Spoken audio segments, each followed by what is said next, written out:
또 이름으로 기도드렸습니다. 아멘. 아멘. 네. 오늘 본문 말씀입니다. 오늘 본문 말씀은 사도행전 9장 3절에서 5절 말씀입니다.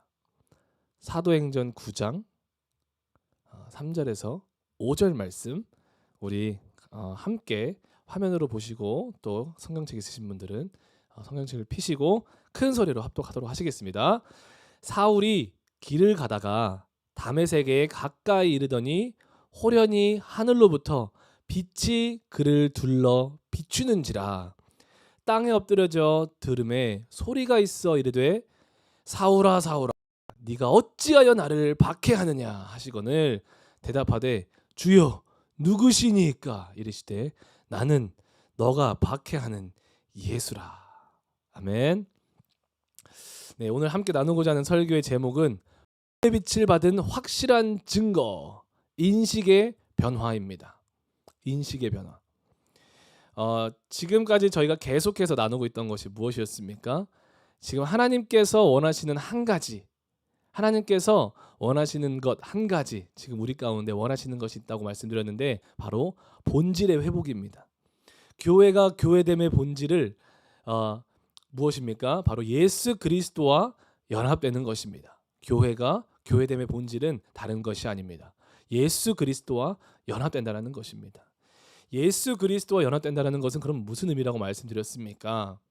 회개하고 복음을 믿는 것이라고 말씀을 드렸습니다. 주님께서 내 삶 가운데 다시 한번 왕이 되시는 것입니다. 주님이 주인 되시는 것입니다.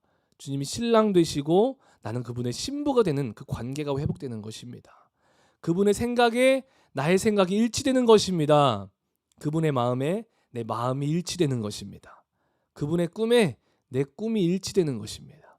그분의 말씀이, 이 성경 말씀이 내 삶의 중심이 되는 척도가 되는 것입니다. 그분처럼 말하는 것입니다. 그분처럼 행동하는 것입니다. 그분과 같이 동행하고 그분을 사랑하는 것이 바로 예수님과 연합된다는 것입니다. 수많은 말로도 표현할 수가 있습니다. 이를 위해서 우리 예수님께서, 우리 하나님께서는 이 코로나 같은 이해할 수 없는 현상들과 또 때로 우리 삶에 이해할 수 없는 상황들이 펼쳐지지 않습니까? 그런 현상들로 지금 우리를 덮고 있는 이 비본질의 넝쿨들을 거두어내고 말씀을 드렸습니다. 여러분, 어려운 시기, 정말 낙담되고 좌절할 수도 있는 이런 시기가 우리한테 왔을 때 여러분들 낙심치 마시고 이거를 기회로 잡기를 소망합니다. 하나님이 허락하시는 기회라는 것, 회복의 기회라는 것을 잊지 마시고 이 기회를 놓치지 않기를 소망합니다. 이런 놀라운 일들을 통해서, 어려운 일들을 통해서 때로는 주님은 우리 단단히 굳어져 있는 우리 안에 이 세계관을요 균열시킵니다. 그 과정으로서 우리들에게 허락하시는 거예요. 지난 시간에도 요한계시록 3장을 말씀드렸죠. 우리 주님이 정말 어마어마한 핍박을 경험하고 있는 그 시대의 성도님들 가운데, 성도들 가운데 사도 요한을 통해서 말하는 거예요. 내가 이 시즌 가운데, 이 어려운 상황 가운데 너희들에게 지금 너희들의 마음의 문을 두들기고 있는 거다. 너의 완악해져 있는 그 마음 문을 열어다오. 지금 우리들에게도 마음 문을 열고 계시는 것입니다. 마음 문을 여시는 그런 기회를 잡으시는, 예수님을 만나시는 그 기회 되기를 원합니다. 화요일 날 예은자매님께서 간증을 해주실 거예요. 그 간증 가운데도 나올 거예요. 이해할 수 없는 상황과 환경들 가운데 자신의 넝쿨들이 거두어지고 자신 안에 있었던 너무나도 굳건하게 세워져 있었던 세계관들이 흔들리고 그 균열이 생기고 그 안에 복음이 들어와서 자신을 회복시켰다라는 그 예은자매님의 놀라운 간증을 여러분들 들을 것입니다. 이 시즌을요 예수님과 만나는 시즌, 그 기회로 삼으시기를 축복합니다. 여러분, 비본질의 넝쿨들이 우리 안에서 거두어졌을 때 예수님이 첫 번째로 뭘 해주신다고 말씀드렸죠? 지난 시간에 빛을 비추신다고 말씀하셨습니다. 여러분, 이 빛은요 바로 복음입니다. 예수 그리스도 죽고 부활하셔서 우리들에게 각 사람에게 비추는 그 복음이에요. 이 빛은 말씀으로 오신 예수 그리스도 안에 있는 이 생명력을 가지고 있는 빛, 바로 지금 여러분들 손에 가지고 있는, 여러분 핸드폰에 너무 쉽게 가지고 있는 성경 말씀이라는 거예요. 여러분 기억하십시다. 불과 몇백 년 전만 해도요, 500년 전만 해도 여러분 성경책을 가지고 있으면 화형을 당했습니다. 여러분, 근데 이 성경 우리가 가지고 있다라는 거. 축복 중에 축복입니다. 그리고 이 복음의 말씀, 이 생명의 빛이 우리 마음 중심에 비춰져서 우리 중심의 폐쇄적인 세속주의로 가득 찼던 그 세계관들을요 관통하시고 박살내시고 그 복음을 우리를 채우신다고 말씀을 드렸습니다. 여러분, 이 복음, 하나님의 말씀이 내 안에 진정으로 들어오잖아요. 그럼 우리 안에 세계관이 바뀝니다, 여러분. 아멘. 복음은 믿는 자들에게 구원을 주시는 하나님의 능력이라고 말씀했어요. 믿는 자들에게 구원을 주시는. 여러분, 히브리 사상에서는요, 믿음이란 단어는요, 그냥 내 생각의 개념이 아니에요. 믿음이란 단어는 나의 생각과 나의 순종의 행위적인 것을 동반한다고 합니다. 무슨 말이냐면 어떤 상황 가운데에서도 내 이성과 내 감정과 경험이 아닌 이 예수 그리스도의 복음, 이 말씀을 내 이성과 내 감정과 경험을 넘어서서 믿어내고 어떤 상황 가운데서라도 순종하는 사람은 반드시 그 내면의 그 구원을 경험할 거라는 거예요. 두 번째로 그 복음이 내 안에 세계관, 복음을 통해서 내 안에 세계관이 바뀌면 내 안에 모든 가치 체계가 바뀐다고 말씀드렸습니다. 그렇죠? 내가 어디에 가치를 두느냐, 그것이 바뀐다라는 거예요. 그래서 여러분들 예수님을 진짜 만나신 분들은 다 동일하게 고백하는 거예요. 다 똑같은 고백을 하시더라고요. 저도 마찬가지고 우리 성도님들도 마찬가지고 이렇게 고백합니다. 이전에 좋던 것 이제는 값없다. 이 찬양 들어보셨죠? 이 고백을 한 명도 빠짐없이 다 고백하는 거예요. 이전에 좋던 것 이제는 값없네. 아멘. 세상 즐거움 다 버리고 세상 자랑 다 버렸네.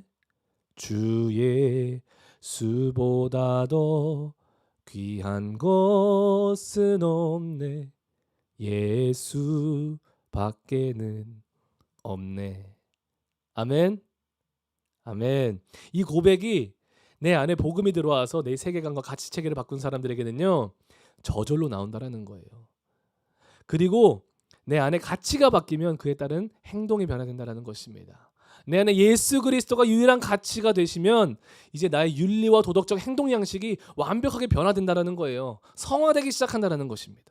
예수님처럼 말하기 시작하고 예수님이 싫어하는 거 싫어하고 예수님이 좋아하는 거 좋아하고 그분의 말씀을 경청하기를 사모하고 그분께 기도하는 사람이 된다는 거예요. 성령 하나님을 의지하는 사람이 된다는 것입니다.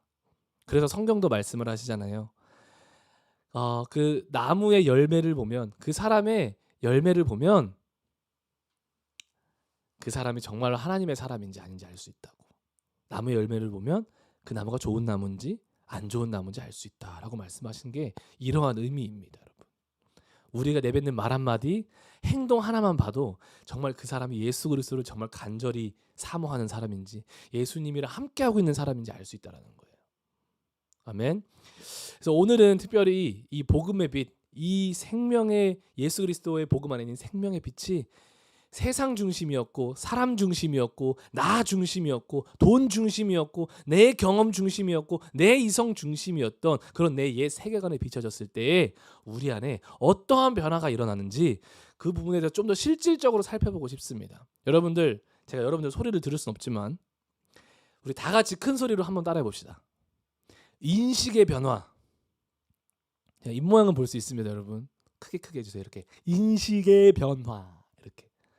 네, 감사합니다. 한 번 더 따라해 봅시다. 인식의 변화. 저기 어디냐? 올림픽 파크랑 저기 세인트 메리 마운트리에서 여기까지 들리는 것 같아요. 말도 안 되는 소리 하고 있습니다, 제가. 여러분, 그 검정 나무 사진 한번 더 띄워주시면 감사하겠습니다. 여러분, 나무에 지난 시간에 보여드렸던 것처럼 나무에서 넝쿨이 제거되고 그 나무에 빛이 비춰질 때 그 나무가 그 나무의 본연의 색을 찾는 것이 당연한 것처럼 억지가 아니라 당연한 것처럼 우리의 중심이 예수 그리스도의 중심의 세계관으로 그 회복되면, 복음을 통해서 회복되면 가장 먼저 우리에게 변하는 것이 바로 우리가 예수 그리스도를 인식하기 시작한다는 것입니다. 예수 그리스도를 인식하기 시작한다는 거예요. 여러분, 아담과 하와가 선악과를 따먹는 죄로 인해서 인류 가운데 두 가지 대표적인 것이, 두 가지 어마어마한 것이 타락합니다. 우리 인간에게. 첫 번째 타락하는 게 뭐냐면 바로 우리의 인식 능력이 타락하는 거예요. 우리의 인식과 우리의 모든 지혜와 지혜체계, 그 모든 것이 타락한다는 거예요. 쉽게 말하면 하나님을 하나님으로서 인식할 수 있는 능력을 상실한다는 거예요. 하나님이 나의 창조자이시다. 하나님이 나의 왕이시고 그분이 나의 주인이시다. 그분이 왕이시다라는 것을 인식하는 그 능력을 상실해 버렸다는 거예요. 첫 번째 죄가. 아멘. 두 번째 죄로는요, 바로 두 번째 타락한 건 뭐냐면 하나님을 인식하지 못하니 우리 안에 도덕적 능력이 타락해 버립니다. 선하시고 거룩하신 하나님을 인식하지 못함으로 오는 자동적인 타락 현상이에요. 근데 이 부분, 도덕적 능력 타락 부분은요, 제가 다음 시간에 좀 더 구체적으로 나누려고 합니다.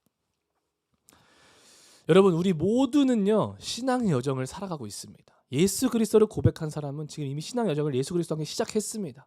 그렇죠? 우리 신앙생활 중에 여러분 끝을 알고 신앙생활하는 것이 너무나도 중요하다고 제가 지난번에 설교를 드렸어요. 그렇죠? 끝이 분명해야 우리의 삶의 방향이 정해지기 때문에 그래요. 한 가지 지난번에 예를 들어드렸죠. 골프를 치러 가는데 골프를 칠 때 정말 중요한 게 뭐냐면 내가 정말 그 공을 넣고자 하는 그 끝, 그걸 뭐라 그러죠? 홀이 어디 있는지를 알고 골프를 치는 게 정말 중요하잖아요. 그걸 모르고 어떻게 골프를 치겠습니까? 그렇죠? 마찬가지로 우리가 정말 천국과 지옥, 낯이 어디일 것인가, 그거를 분명히 생각하고 그것이 나의 삶의 목표가 되고 신앙생활하는 게 그렇게 중요하다는 거예요. 그런데 여러분, 오늘은 끝이 분명하는 것보다 더 중요한 것이 있다는 것을 나눠드리고 싶어요. 그게 뭔 줄 아십니까? 따라해 봅시다, 여러분. 큰 소리로 입 모양 보이게. 시작이 정확해야 합니다. 보영관사님 감사해요. 다 보였어요. 잇몸 사이에 껴있는 그 맛있는 아침밥까지 다 보였습니다. 죄송합니다. 이건 삭제. 네. 시작이 정확해야 합니다. 시작이 정확해야 됩니다. 여러분, 골프 또 예를 들어드릴게요. 끝을 알았어요. 어디서 쳐야 되는지 알았어요. 근데 내가 골프를 시작한다고 거기 끝을 빨리 하고 싶다고 해가지고 중간에서 시작을 하거나 다른 홀의 시작점에서 시작을 해버리면 내가 아무리 잘 쳤어, 아무리 값비싼 도구로 공을 쳐서 한 방에 쭉 날아가서 모든 그 바람의 장애물들을 이기고 나무의 장애물들을 이기고 벙커의 장애물들을 통과해서 한 방에 홀인원이라는 것을 딱 넣었어요. 여러분, 그게 성공했다고 그 골프 그 게임에서 인정을 해줄까요, 여러분? 안 해준다는 거예요. 저도 골프를 18홀을 한번 돌았는데요, 제가 죽을 뻔했습니다. 너무 힘들어가지고. 아는 친구가 전지훈련을 나왔는데 따라간다고 아무 생각 없이 18홀을 같이 돌았어요. 선크림도 안 바르고 탈진할 뻔했습니다. 근데 거기서 찾았던 거는 시작점이 너무 중요하다는 거예요. 시작점. 우리 신앙도 마찬가지예요, 여러분. 신앙에 수많은 요소들이 있습니다, 여러분. 수많은 요소들이 있어요.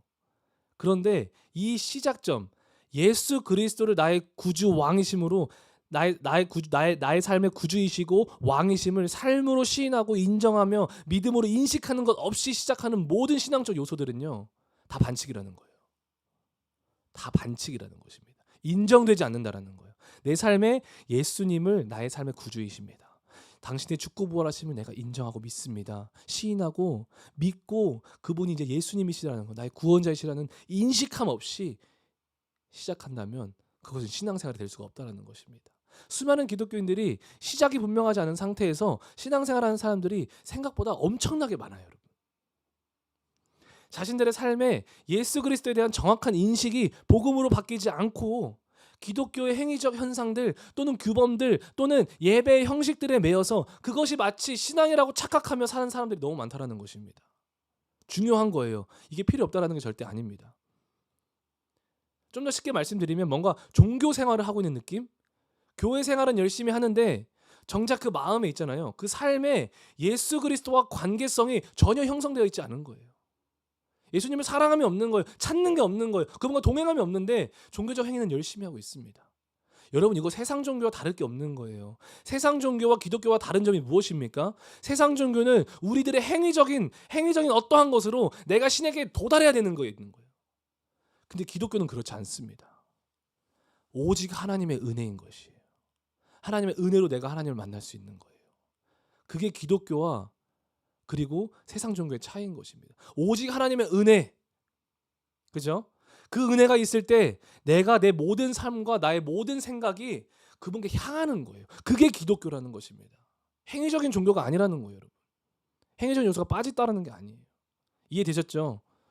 여러분, 이렇게 하나님 예수 그리스도를 인식함이 없는 상태에서 신앙생활을 하면은, 그 시작이 분명하지 않은 상태에서 신앙생활을 하는 사람은요, 신앙생활이 기복이 엄청나게 심할 수밖에 없어요.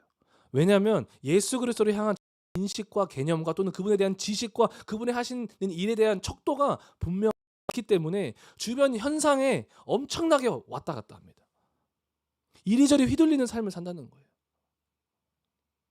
그러나 성경에 예수님의 인식이 예수님을 향한 자신의 인식이 복음으로 굳건히 세워진 사람들은요, 이런 고백합니다. 잘 들어보세요. 로마서 4장 18절에서 21절입니다. 예수 그리스도를 향한 인식이 분명해진 사람, 진짜로 만난 사람은 이런 고백해요. 로마서 4장 18절에 21절에 아브라함이 바랄 수 없는 중에 바라고 믿었으니 이는 내 후손이 이 같으리라 하신 말씀, 하늘의 별 같고 바다의 모래같이 만들어 주겠다라고 하신 이 말씀대로 많은 민족의 조상이 되게 하려 하심이니라. 그가 100세나 되어 자기 몸이 죽은 것 같고 사라의 태가 죽은 것 같음을 알고도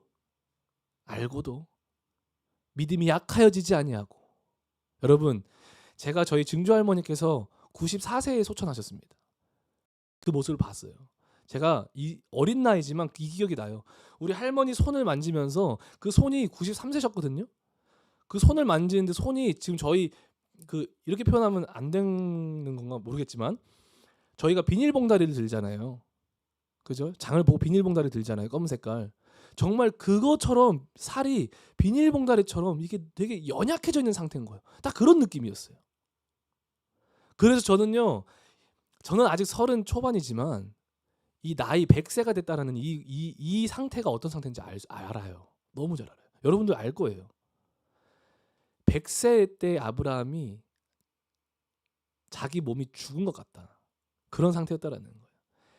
나의 아내 사라가 태가 끊어진 것을 알면서도, 그러니까 하나님이 아브라함에게 자녀를 주겠다. 네 씨를 하늘의 별같이 바다의 모래같이 만들어 주겠다. 이 약속 했을 때 여러분, 아브라함의 몸은요 죽은 것 같은 거예요. 100세나 돼서. 사라의 태는 끊어진 상태예요. 여러분, 이 상황에서 그 약속을 믿을 수 있겠습니까? 상황이 이러면 비웃지 않겠어요? 속으로. 그런데 하나님을 향한 인식이 분명한 아브라함은요, 어떻게 고백하냐면 자기가 100세나 되어 자기 몸이 죽은 것 같고 사라의 태가 죽은 것 같음을 알아요. 이미 알고도 믿음이 약하여지지 아니하고, 믿음이 없어 하나님의 약속을 의심하지 않고 믿음으로 견고하여졌다는 거예요. 하나님께 영광을 돌리며 약속하신 그것을 또한 능히 이루실 줄을 확신까지 하였대요, 아브라함은. 여러분, 이것이 바로 예수 그리스도를 향한 인식이 정확히 세워진 사람의 고백인 거예요. 삶의 고백. 아멘. 예수 그리스도를 향한 인식을 복음으로 완벽하게 세팅된 사람들은 이런 고백을 한다는 거예요. 어떤 상황 가운데에서도. 넘어질 수 있고 흔들릴 수 있어요, 순간적으로. 그렇지만 절대로 무너지지 않는다라는 거예요. 그러나 그렇지 않는 사람들은 모든 것을 자기 이성으로 해석합니다. 자기 감정으로 해석합니다. 자기 마음으로 해석하고 하나님과 멀어지기 마련합니다. 하나님과 멀어진다라는 거예요. 그 이상으로 못 넘어간다는 거예요. 어떠한 상황 속에서. 그런데 중요한 건 이런 자신의 상태를 알면서도 수많은 기독교인들이 이런 상태를 알면서도 돌아가지 못해요. 아무것도 하지 못하고 그냥 그렇게 나아갑니다. 왠 줄 아십니까? 수많은 이유 만들 수 있지만 본질적인 이유는요, 이는 그들 안에 처음부터 다시 시작해야 된다라는 불안함이 있기 때문에 그래요. 마치 제가 오늘 난방을 오랜만에 입었어요. 난방을 입었는데 첫 단추를 잘못 꼈어요. 끝까지 갔어요. 근데 안 맞아. 그죠? 그거 다시 하려면 어떻게 해야 돼요? 다시 다 벗어야 돼요.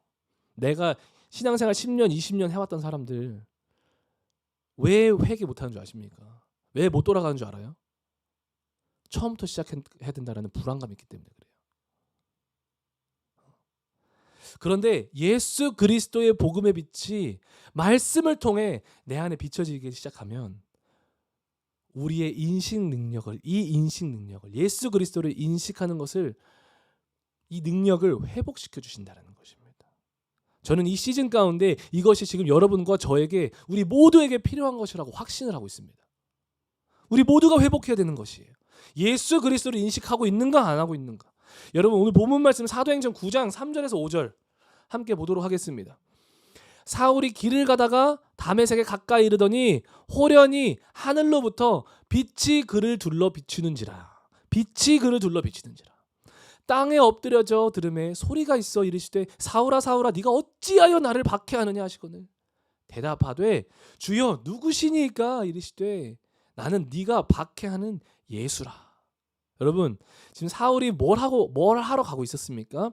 오늘 본문 1절에 보게 되면 사울이 주의 제자들에게 대하여 여전히 위협과 살기가 등등하여 대제사장에게 가서 다메섹 여러 회당에 가져갈 공문을 청하니, 여러분 지금 사도 바울이 어떤 상태에 있는 거냐면 위협과 살기가 등등해서요, 그 예수님의 제자들과 예수님을 고백하고 따르는 모든 신앙인들, 믿음의 사람들을 다 잡아다가 이제 감옥에 넣으려고 가고 있는 상태였어요. 그 퀄리피케이션, 자격증을 가지고 이제 다메섹으로 가고 있는 거예요. 그 사람들 잡으러. 믿는 사람들, 예수님 믿는 사람 다 잡으러 가고 있는 거예요. 그런 상황 가운데 사도 바울이 그 대낮 정오의 빛보다 밝은 빛이 그를 둘러서 비치는 것을 경험했다는 거예요. 우리 여기 보영 간사님이 이번에 작품 하나 만드셨어요. 이거 한번 봐주세요. 너무 이쁘죠? 빛이 그를 둘러 비추는지라. 사도 바울에게 이 빛, 이거보다 더 밝은 빛이 그를 둘러 비쳤다라는 거예요. 이 빛이 무슨 빛이겠습니까, 여러분? 지난 시간 나눈 것처럼 요한복음 1장 9절의 말씀처럼 각 사람에게 비치는 빛, 요한복음 1장 4절 말씀처럼 각 사람에게 예수 그리스도 안에 있는 생명의 빛, 살리는 빛, 그 복음의 빛이 그 사도 바울에게 비쳤다라는 거예요, 여러분. 로마서 1장 16절에서는 그 빛이 무슨 빛이라고 합니까? 믿는 자들에게 구원을 주시는 하나님의 능력의 복음의 빛이라고 말씀하고 있습니다. 그 빛이 사도 바울에게도 비춰졌던 거예요. 그 순간에. 그 빛을 받았을 때 사도 바울이 그 빛을 딱 그 중심에 받았을 때 그 안에 즉각적으로 변한 것이 있습니다, 여러분. 즉각적으로 변한 것이 있습니다. 무엇이 변했습니까? 바로 예수 그리스도, 하나님을 향한 인식이 변했다라는 거예요. 인식이. 사도행전 9장 20절로 가보겠습니다. 사도행전 9장 20절. 제가 오늘 설교 중에서 가장 은혜 많이 받았던 한 단어가 나와요. 그게 뭐냐면 바로 즉시로예요. 즉시로. 따라봅시다, 여러분. 큰 소리로. 즉시로. 즉시로. 즉시로 각 회당에서 예수가 하나님의 아들이심을 전파하니. 예수 믿는 사람들을 다 잡아다가 죽이려고 했던, 살기가 등등했던 사도 바울입니다. 근데 그 사도 바울의 인식이 변했습니다. 그렇게 핍박하고 죽이려 달려들었던 예수가 이제는 하나님의 아들이심을 인정하기 시작한다는 거예요. 그분이 하나님의 아들이셨다는 그분을 향한 인식이 변했다는 거예요. 여러분 여기서 사도 바울의 예수님을 향한 인식이 바뀌었다는 것은요, 그의 인식하는 대상, 그 예수 그리스도를 향한 사도 바울의 모든 가치관과 모든 마음가짐이 바뀌었다는 거예요, 여러분. 완벽하게 바뀌었다는 거예요. 조금 바뀐 게 아니라 그냥 송두리째 바뀌었다는 거예요. 미워했어요. 싫어했어요. 거절했고 무시했고 오해했고 그 예수 그리스도를 이제는 하나님의 아들이라 인식하기 시작하는 것입니다. 그분을 갈망하기 시작했다라는 것입니다. 그분을 사랑하기 시작했다라는 것입니다. 그분을 알아가기 시작했다라는 것입니다. 그분이 자신의 모든 것 되심을 시인하기 시작했다라는 것입니다. 그리고 그분을 이제는 자기 생명 걸고 전도하기 시작했다라는 것입니다. 사도 바울의 일생, 사도 바울이 신약 성경에 17권을 썼죠. 어마어마한 수의 성경을 썼어요. 사도 바울이 신약을 거의 다 썼다고 해도 과언이 아니에요. 그렇죠? 그 성경 사도 바울이 쓴 책 가운데, 성경책들 가운데 사도 바울 일생에 나타난 변화들이 적혀져 있습니다. 자신의 모든 지식, 이성과 철학과 이 세상의 모든 고귀한 지식을 배설물로 여겨버리고 오직 예수 그리스도 아는 지식을 가장 고상한 것이라고 고백하는 사도 바울을 볼 수가 있어요. 빌립보서 3장 7절에서 8절 이렇게 기록합니다. 그러나 무엇이든지 내게 유익하던 것을 내가 그리스도를 다 해로 여길 뿐더러 또한 그 모든 것을 해로 여김은 내 주, 사도 바울에게 예수님이 내 주가 되어 있어요, 여러분. My Lord, 나의 왕, 나의 창조자, 나의 구원자가 되어 있어요, 사도 바울 안에. 이 고백 속에 보면 너무 놀랍지 않습니까? 여러분들에게 사도 바울처럼 예수 그리스도가 주인이 되셨습니까? 왕이라 고백이 되고 계십니까? 창조자 되셨습니까? 구원자 되셨습니까? 내 주 그리스도 예수를 아는 지식이 가장 고상했기 때문이라. 가장 고상했기 때문이라. 여러분, 사도 바울이 살던 시대가요, 철학적 그런 그 철학자들이 어마어마하게 폭발적으로 나오던 시대였습니다. 지혜 있다고 하는 사람들이 자기 이름을 알리고 그걸로 돈을 벌고 세상을 주장하려고 하고 있잖아요. 그런 시대 가운데 똑똑한 사람들이랑 똑똑한 사람들은 다 살고 있었습니다. 그 이후에 똑똑한 사람들이 그 똑똑한 사람들의 영향을 받았어요. 이게 무슨 말이야? 근데 그 중에 한 사람이 사도 바울이라고 알려져 있어요, 여러분. 그만큼 사도 바울이 어마어마하게 지식적으로 풍부했던 사람들이었어요. 단순히 유대교의 율법뿐만 아니라 그 당시에 창궐했던 철학적인 그런 모든 세상적인 지식까지도 사도 바울은요, 최고의 단계에서 가지고 있던 사람이었어요, 사도 바울이. 그런데 복음의 빛이 그의 중심에 비춰졌을 때 사도 바울 안에 아주 강력하게 체계화되어 있던 모든 이성중심적 세계관, 그리고 세속주의적 세계관, 반기독교적 세계관이 무너짐을 사도 바울은 경험한 거예요.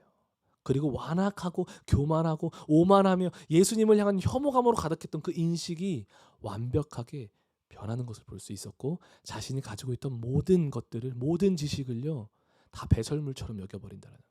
왜냐고요? 내 주 그리스도 예수를 아는 지식이 그 어떤 것보다 가장 고상하기 때문에 그렇습니다. 아멘. 사랑하는 성도 여러분, 여러분과 저는 예수 그리스도를 얼마나 여러분과 저의 삶 속에 인식하고 살아가고 있습니까? 얼마나 인식하고 살아가고 있습니까? 나의 어떠한 지식과 이성과 경험과 가치보다 예수 그리스도를 가장 고상한, 고귀한, 보배로운 보물로 인식하고 계십니까? 한번 질문해 보십시다. 우리 삶에 좀 질문해 보시자는 거예요. 만약에 우리가 이 시즌 가운데 이 복음의 빛을 받아 누린다면 우리 안에 예수 그리스도가 계심이 너무나도 귀해질 것입니다. 그래서 단 한순간도 그분의 손을 놓치고 싶지 않게 된다는 거예요. 예수 그리스도를 아는 지식이 가장 고상해지기 때문에 세상을 다 이해할 수 있을 것만 같았던 나의 이성과 지식과 경험의 잣대로 다 배설물처럼 여겨버리는 거예요. 그리고 오히려 그분이 우리에게 계시로 주신 이 성경 말씀이 나의 절대 기준, 나의 절대 보물, 절대 척도가 된다는 거예요. 여러분, 우리 교회도 마찬가지입니다. 교회의 교회가 교회됨의 척도는 무엇입니까? 바로 이 성경 말씀입니다. 계시된 성경 말씀입니다. 여러분, 우리가 이제 곧 11월 달에 저희 킹덤 무브먼트 교회가 한 살이 돼요. 한 살이. 시작 단계에 있어서 우리가 교회를 위해 같이 연합하고 수많은 것들을 계획할 것이고 건의하고 또 아이디어를 모아 사역을 이제 하나님의 나라를 위해서 이제 나아갈 텐데요, 여러분. 우리가 기억해야 되는 게 있어요. 기억해야 되는 게 있어요.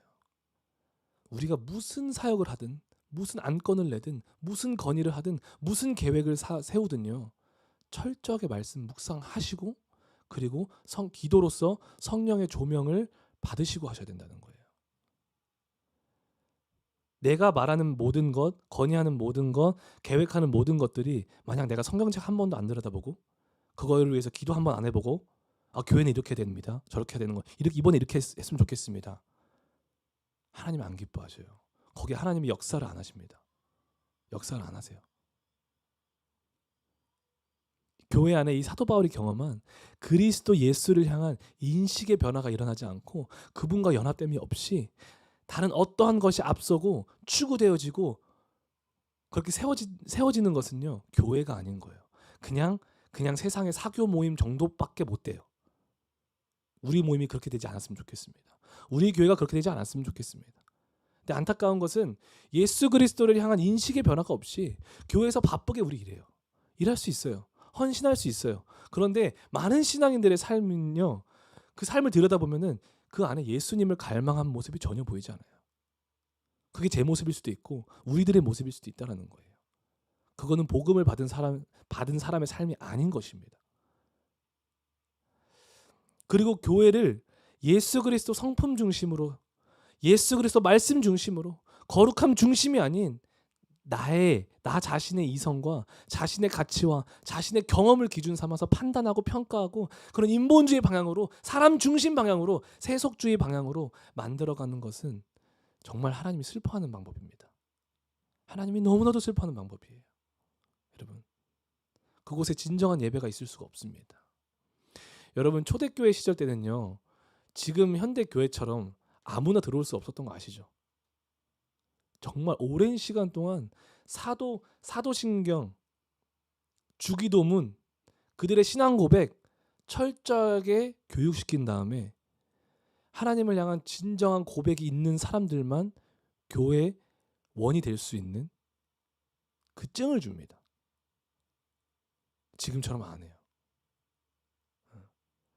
교회에 들어올 수 있다는 게 그만큼 어려웠어요, 여러분. 우리가 이 예배를 통해서, 이 교회를 통해서 하나님께 영광 올려드린다는 말이 무슨 말입니까, 여러분? 영광 올려드린다는 게 무슨 말입니까? 우리가 영광 올려드립니다 하잖아요. 바로 이 인식이 변화되는 거예요, 여러분. 하나님을 향한 인식이 변화되는 거예요.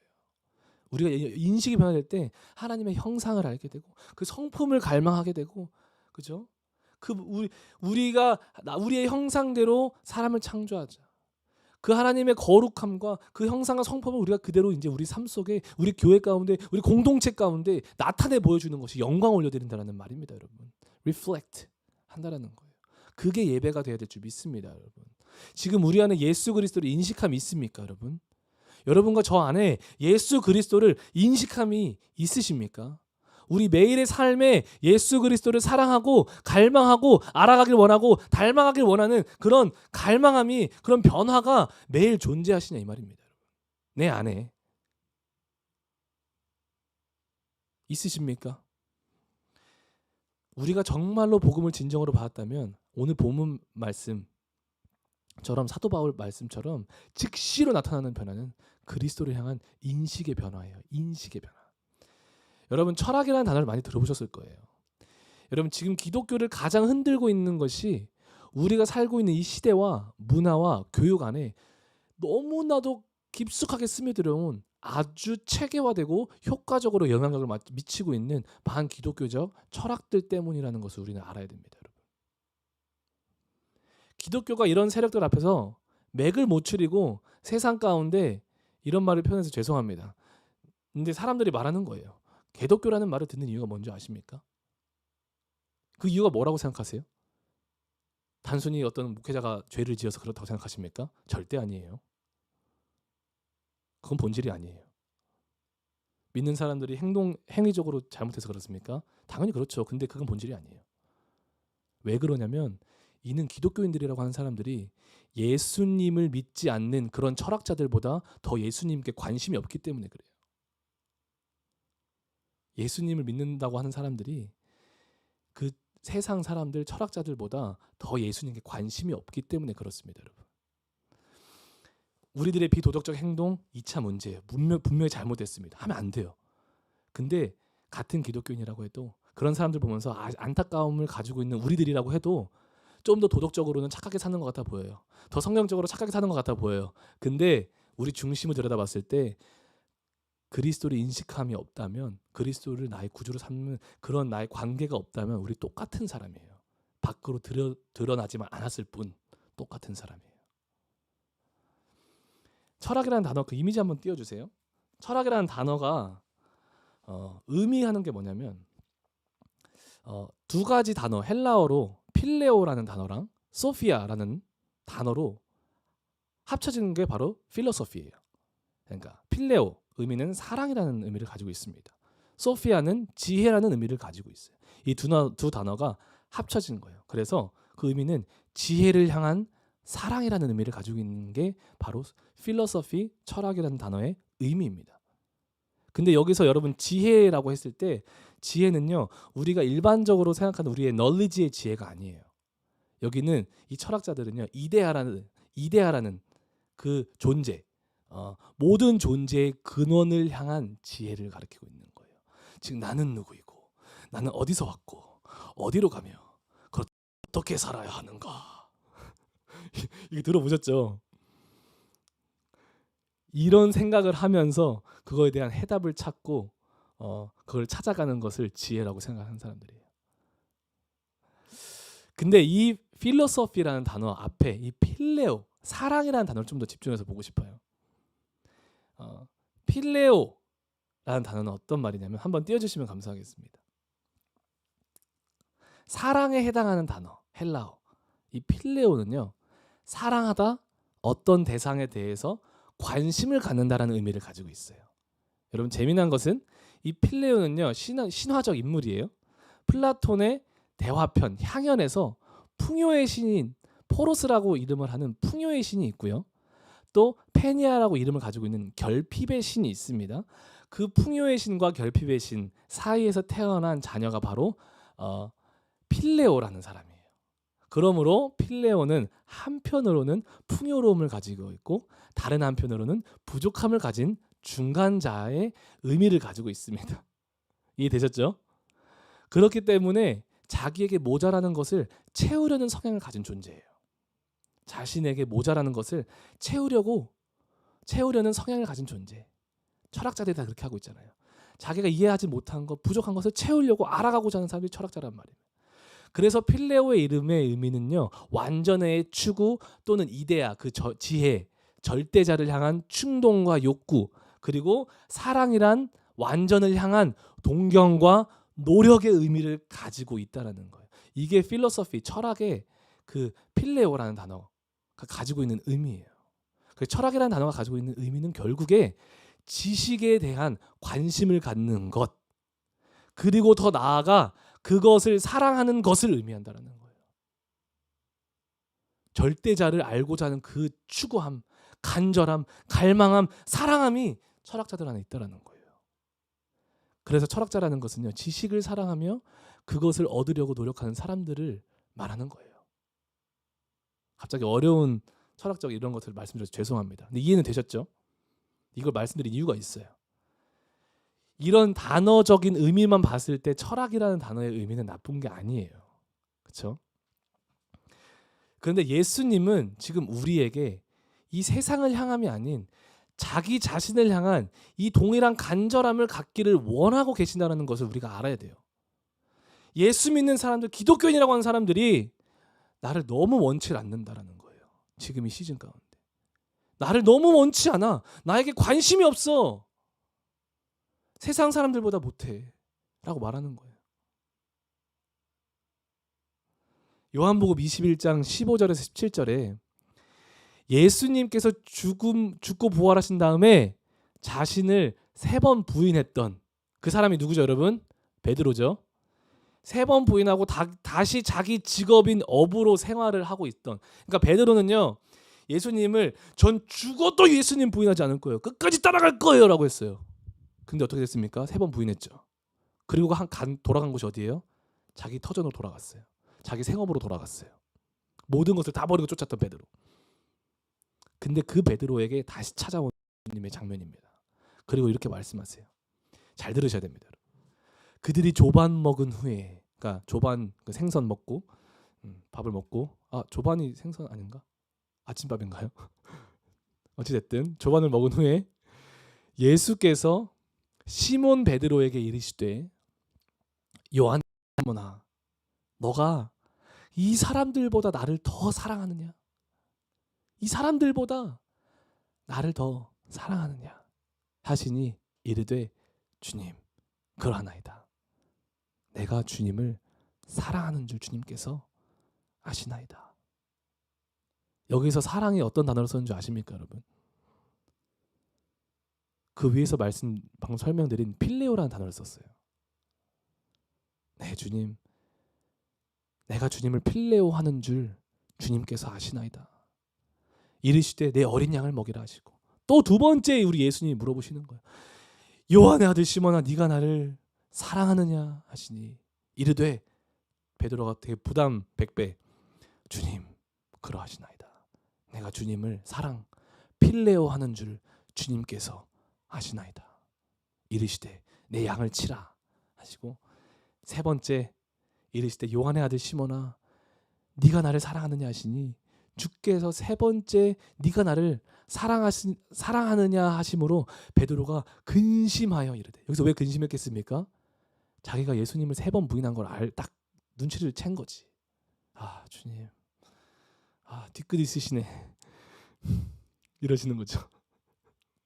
그게 아니라 그걸 회복시켜 주시고자 하시는 예수님의 마음을 안 거예요. 3번 부인한 거를 회복시켜 주시고자 하시는 예수님의 마음을 안 거죠. 근심하여 이르되 주님 모든 것을 아시오매 내가 주님을 필레오 하는 줄을 주님께서 아시나이다. 예수께서 이르시되 내 양을 먹이라. 여러분, 베드로의 고백의 의미가 무엇이겠습니까? 내가 주님을 필레오 합니다 라는 그 고백의 의미가 무엇입니까? 주님, 제가 그 어떤 것보다도 주님을 사랑하고 이제는 주님의 그 사랑을 얻고자 알고자 그 사랑 안에서 살고자 내 삶을 드리겠습니다 라고 고백하는 거예요. 예수님은 베드로에게 이 필레오 중심을 원하셨던 것입니다. 여러분, 그분은 간절하게 찾기를 원하는 거예요. 이 사람들보다 나를 더 사랑하느냐? 세상의 그 어떤 지식보다, 너 자신보다, 너 주위에 있는 사람보다 나를 더 사랑하기를 원한다는 거예요. 그리고 베드로는 그렇게 고백한 거예요. 사도 바울도 이런 필레오 사랑을 가지고 있었다고 빌립보서 3장 12절에 말하고 있습니다. 내가 이미 얻었다 함도 아니요 온전히 이루었다 함도 아니라 오직 내가 그리스도 예수께 잡힌 바 된 그것을 잡으려고 달려가노라. 여러분, 예수 그리스도께 달려가고 있으십니까? 오늘이라는 시간 속에, 나의 하루하루라는 시간 속에 이 사도 바울처럼, 이 베드로처럼 그분을 향한 간절함을 가지고, 소망함을 가지고, 사랑함을 가지고 달려가고 있습니까?